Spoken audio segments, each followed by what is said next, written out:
Pero bueno, es una cuestión técnica, no vamos a abundar. Pero seguimos teniendo niveles de pobreza similares a los que nos dejó Macri. Seguimos teniendo niveles de trabajo, de salarios similares a los que nos dejó Macri. Ayer O sea, la matriz de distributiva del ingreso todavía no se ha producido algún tipo de alteración, ¿no?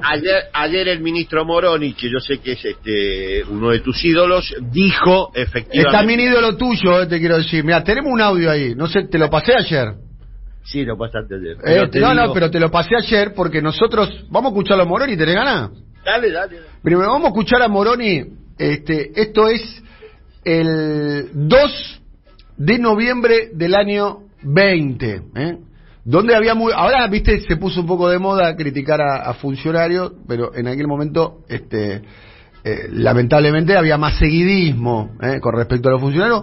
Moroni en una entrevista en Infobae, el medio es El Mensaje, de una frase que si la dejaba, nosotros lo dijimos en ese momento además, nosotros lo dijimos en ese momento. Dijimos una frase que si la llegaba a decir Jorgito Triaca, lo cortábamos en Juliana, metafóricamente hablando, claramente, bueno. ¿No? Pero como lo dijo alguien de un gobierno autopercibido como peronista, pasó, ¿no?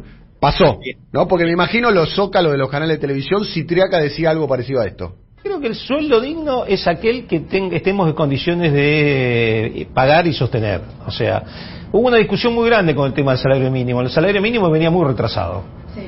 Nosotros lo que estamos haciendo, que es lo mismo que queremos hacer con las jubilaciones, que también venía muy retrasada, es que le vayan ganando a la inflación de nuestro periodo. O sea, nosotros no podemos recuperar en 6 meses y en pandemia lo que perdió en los últimos 4 años. Esto decía Moroni, el salario digno es el que se puede pagar. Cuando a priori uno puede pensar, el salario digno es el que te permite vivir con dignidad, ¿no? El que se pueda pagar. Es un razonamiento que bien podría tener, y lo celebraría, por cierto, Daniel Funes de Rioja. Entonces, si Daniel Funes de Rioja va a la UIA y dice el salario digno es el que se puede pagar, los empresarios de abajo, tiqui tiqui, aplauden todo.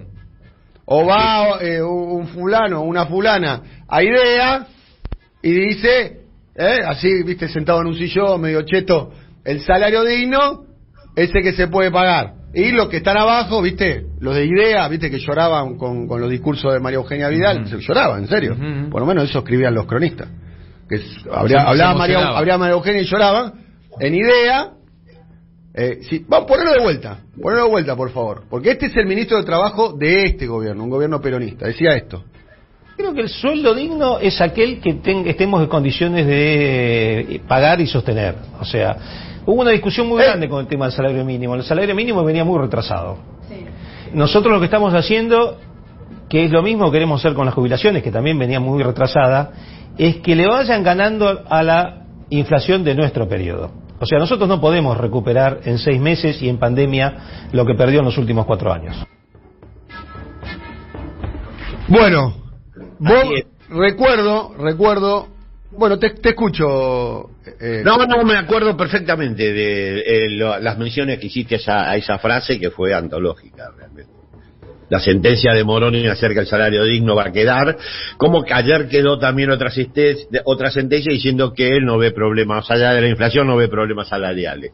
Ministro Moroni, cuando usted analiza los datos oficiales de las contribuciones a la seguridad social, lo único que observa es que el salario en enero del 2022, te voy a dar el último dato publicado, es igual al de Macri.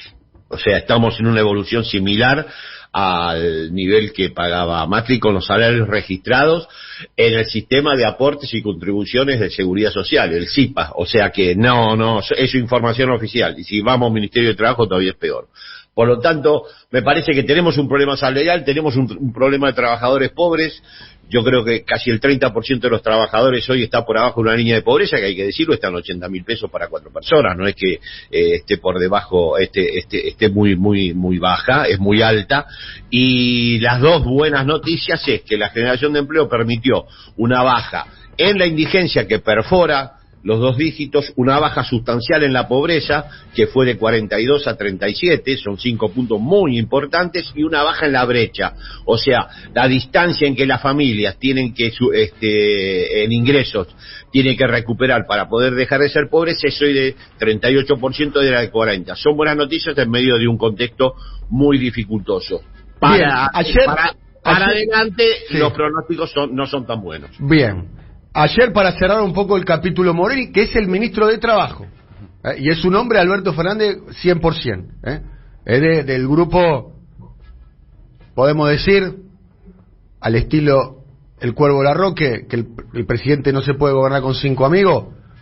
Uno de los 5 amigos sería Claudio Moroni, a quien definió además cuando lo presentó como una especie del Pelé blanco de la gestión pública. Bueno, ayer conversando con Roberto Navarro, gran periodista Roberto Navarro, en una muy buena entrevista que le hizo, que además tengo entendido tuvo mucha repercusión con la audiencia del Destape Radio, esto decía Claudio Moroni, esto decía Claudio Moroni. Nosotros lo que estamos viendo es que las negociaciones paritarias están funcionando adecuadamente, aún con esta inflación alta. Hoy no vemos una situación en donde en estos meses, por más que efectivamente, como dice usted, estamos teniendo una inflación por múltiples motivos, motivos propios, motivos muy fuertes importados por la causa de la guerra, el efecto en materias primas, en commodities, en alimentos, etcétera. Hoy no estamos viendo que eso haya afectado el ingreso real de los trabajadores asalariados privados y públicos. Lo estamos siguiendo muy atentamente y vamos a aplicar la misma receta que aplicamos el año pasado, que con más de 50 puntos de inflación conseguimos que los salarios crecieran casi 4, que es reabrir las negociaciones paritarias todas las veces que sean necesarias.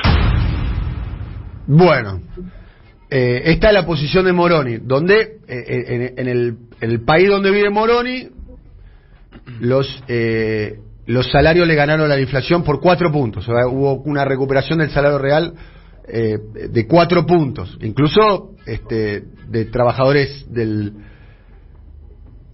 públicos, cosa que se da de bruces con por lo menos la posición pública que tienen muchos dirigentes sindicales a propósito del ingreso del salario. Bueno, esto ha provocado, entre otras cosas, una catarata de testimonios de oyentes, esto pasó en otra radio, hay que decir, donde planteaban eso. Sí, pero aparte, me permitís un dato adicional. Perdón, Dani, hola, buen día, Artemio. Yo publiqué el lunes un artículo sobre los trabajadores pobres con cifras muy impactantes que rebaten este argumento de que hay 4, 5, 6 puntos de los salarios por encima de la inflación. Entre otras cosas porque vos tenés 6 de cada 10 trabajadores pobres. Tenés por debajo de la canasta básica, y yo entiendo el tecnicismo de que la canasta básica involucra a una familia de 4 personas. ¿Sabes cuál es el problema? Y esto, Artemio, te lo planteo como una pregunta también. La forma de medir la canasta básica quedó vieja. Hay ítems que no involucran la canasta básica y que son necesidades básicas. Entonces, en la vida real, esto que plantea Moroni, estos 4 o 5 puntos de diferencia entre inflación y salario, cuando vos ves que esos salarios son de 80 lucas, son trabajadores pobres. Porque no logran pagar internet, el alquiler, se te va el sueldo ahí.